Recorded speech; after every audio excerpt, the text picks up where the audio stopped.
kosambela elongo tokokoba sikali naka biso malungi mituna pe biano tozwaki yamba losambo mituna mibale ya papa Mboso Eli tokobanda na mutuna ya yambo na oetali bosato bosantu bwanzambe Sango Albert.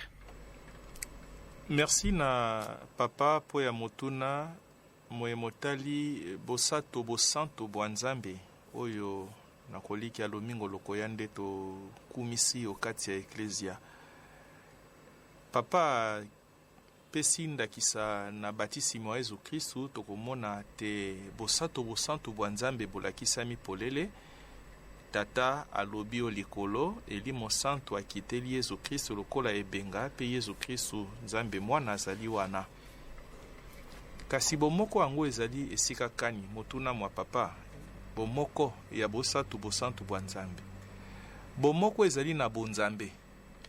Na l'effalansa tokoloba l'unité dans la divinité. Bomoko na bonzambe. Tata azali nzambe, mwana azali nzambe, elimo santu azali nzambe. Bokesenio na l'effalansa tobengi distinction ezali na ba mission. Tata akeli manso abikisi na nzela ya mwana wa Yesu Kristo pe mosala wana ya libike kokoba na elimo santu ya kosantisa. Ezali bato basato te, banzambe basato te, kasi bomoko ezali na bonzambe. Nzambe se moko, kasi na ba persona basato. Bongo distinction wana tope bokeseni wana na ba persona basato emonani na nzela ya mosala mo nzambe asali na kati ya mokili. Akeli biso pe abikisi biso akeli na nzela ya mwana wa Yesu Kristu pe akobi mosala ya kosala malamu na mokili na lisungi pe lisalisi ya elimo santu. Ezali banzambe basato te, nzambe se moko. Bomoko ezali na bonzambe, tata mwana pe elimo santu, nzambe se moko. Botondi sango malobomboka Sango Roger pona oetali nkota ya elimo santu. Mutuna mibale ezali etali nkota koloba na nkota tolobi tezali bongo kati ya oyo tokobengaka makabo elimo santu apesaka na bato banso te kasi na boko bato. Na diferansa tokobenga yango charisme mingi penza charisme personnel. Lokola te likaboli ye epesameli na bato banso te kasi bobele na boko bato. Pe lokola ezali charisme personnel ezali disposition permanente te. Zambi makabo sambo zali makabo maye tozali na yango tango inso. Tokoki kosalela yango tango inso ezali disponible.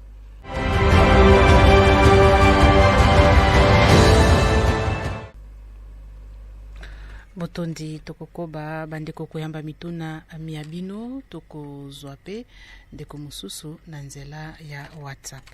Père Roger, bonjour Monsieur l'abbé Albert, bonjour Maman Régine. Père, une petite préoccupation. J'allais demander ceci par rapport aux évangiles. Pourquoi nous les catholiques, nous utilisons que les 4 évangiles, Matthieu, Marc, Luc, Jean, et non d'autres versets bibliques, exemple 1er Corinthiens, 2e Corinthiens, pourquoi pas d'autres versets bibliques que les 4 autres? Merci beaucoup. Votre fille généreuse Matungulu de la paroisse Saint-Noé. Merci Nandeko Généreuse, Sango Roger. Merci Nandeko Généreuse pour la motuna tuni. Nauti koloba te po ya bondeko basika tokokani. Bondeko basika ezali se moko po ya biso banso na ba katolike na ba protestant na mangomba masusu. Sangola mozali inei po ya biso ba katolike na pe mangomba masusu ba Kristo. Mikanda ya Santo Paul ezali bongo zomi na misato. Kokai kozala mbele zomi soki na sambo.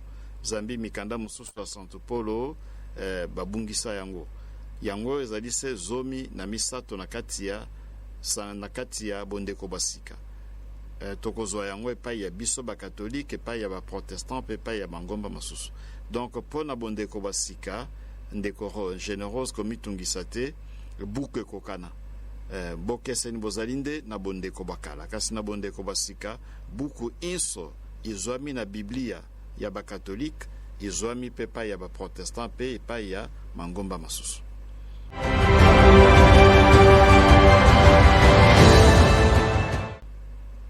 tokokoba bandeko koyamba mituna mia bino tozwi lisusu ndeko mosusu kaka na nzela ya WhatsApp tokoyoka pe ye ndeko atuni mituna mia ye en minute moke.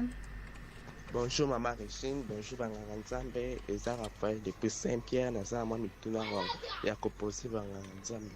Ya yambo penza eza basé sur sangolamo ya Yohane eteni ya tuku ibale na ye eteni ya tuku ibale molongo matuku ibale na ibale esika kani Yesu Kristu azali ko asufle bapostolo elimo santo.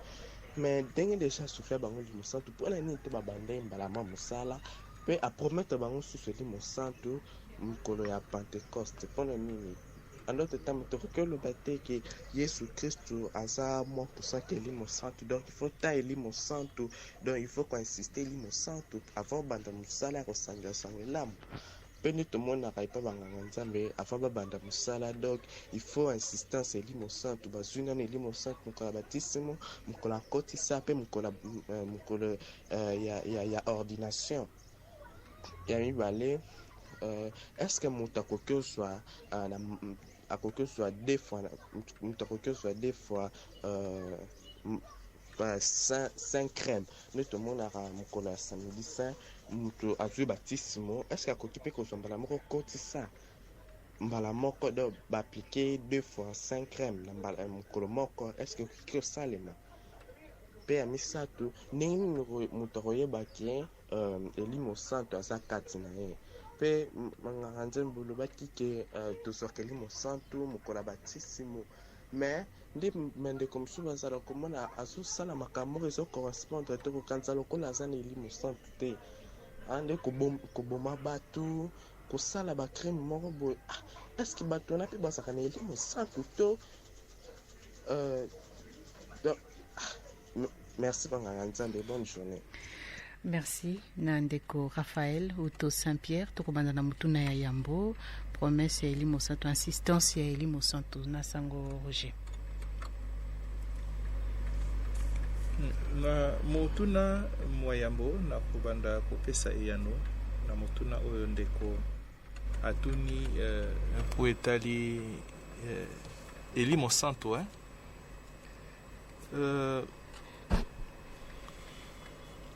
elimo santo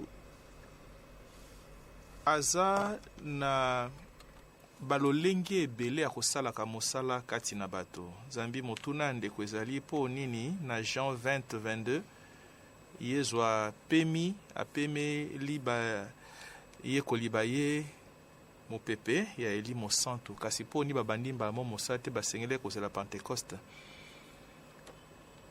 Elimo santo oyo bazwaki mokolo wana na Jean 20:22 ezalaki po ya maloba oyo Yesu alobi nsima ya kopemela bango elimo santo. Nsima ya kopemela bango elimo santo alobi na bango masumu maebino bokolimbisa ekolimbisama, oyo bokolimbisa te ekolimbisama pe te. Elimo santo ya mokolo wana ezalaki en vue ya miséricorde ya kokokisa sakramento wana ya ngolu ya Nzambe oyo tobengi tubela ezali sakramento ya ngolu ya Nzambe. Nzambe alakisi te azali ngolu na lisalisi ya elimo santo bapostolo bakolakisa ngolu ya Nzambe wana na nzela ya sakramento ya tubela po ya koloba te à chaque manifestation na présence to pe na kitela elimo santo ezalaka na ntina. Na mama Santo Maria tango elimo santo ayaki ezaki po ete akoka kokumba zemi. Yesu Kristu akota na kati na ye oyo tobengi incarnation ekoka kosalema na lisalisi pe lisungi ya elimo santo. Akopesa baye kolelimo santo na Jean 20:22 wana po ya mosala wana ya ngolu ya Nzambe ya kokoba kopesa na bakristu sakramento ya ntubela sakramento ya ngolu ya Nzambe. Bongo mokolo ya Pentecote elimo santo akoya justement po ete mosala wana to pe mission ya église etinda ya ecclesia ekoka kobanda. Yango komona ndenge moko ayebisaki bango bazela kitela elimo santo pe mokolo abutaki likolo ayebisaki bango apesaki bango etinda bokende bipai biso bosangela bato sango elamu bobatisa bato kombo ya tata mwana mpe elimo santo. Esengelaki sika na Pentekote ekokisama po ete mission ya eklesia oyo ezali te ya kopanza sango elamu, ya kobatisa bato, ya kokomisa bikolo biso bayekoli ba Yesu Kristu ekosalema. Mutuna mibale sango. Merci. Nakanisi motuna mibali ezali engebene na maye nganga nzamba uti koloba. Elimo santo mbala inso tokokula ye ezali po ya mosala tozwi. Nganga nzamba lobi yango tango bapostolo bakuli elimo santo na santo Yohane eteni ya tuku ibale epesi bango boko makabo likambo boboto esengo pe mingi penza maye matali kolimbisa masumu mosala ya kozala bongo ministre to pe kokamba sakramento wana ya tubela. Mokolo bakozwa elimo santo na buku ya bikela eteni ya ibale ekopesa bango mosala mosusu mosala ya kote ya sango elamu bongo na bongo. Se bongo pe mpo na Saint Crème tokozwa bakopakola biso yango na batisimo na kotisa na bonganga nzambe po ya baye bazali banganga nzambe pe po ya bepiskopo pe mokola kokoma episkopo bakopakola yango. Tokomona te Saint Crème oyo ezali bongo elembo ya elimo santo kati ya biso, elembo te elimo santo akiteli moto mbala inso bakopakola yango ezali na ntina. Na batisimo bakopakola yango zambi elimo santo akiteli yo po te okoma mwana wa nzambe osangana na nzambe oyo azali tata mwana pe elimo santo. Na kotisa bakopakola Saint Crème zambi ozwi mosala elimo santo akiteli yo po te ozala nzeneneke ya Kristo. Po na biso banganga nzambe mokola bonganga bakopakola biso yango na maboko zambi tozwi mosala bo banganga nzambe. Episkopo mokola kokula bakopakola yango na motu bakosopela yango na motu zambi ezali bongo engebene na mosala azwi bo episkopo yango wana kokamwa te soki na pokwa moko mingi penza na butu ya pasika moto akuli batisimo pe na sima pe akuli pe confirmation to pe nkotisa zambi bakopakola 5 crème mbala ibale kasi mbala na mbala ezali na tina na yango. Tango bakopakola yango po ya batisimo ezali na tina, tango bakopakola yango pe po na confirmation to kotisa ezali pe na tina na yango.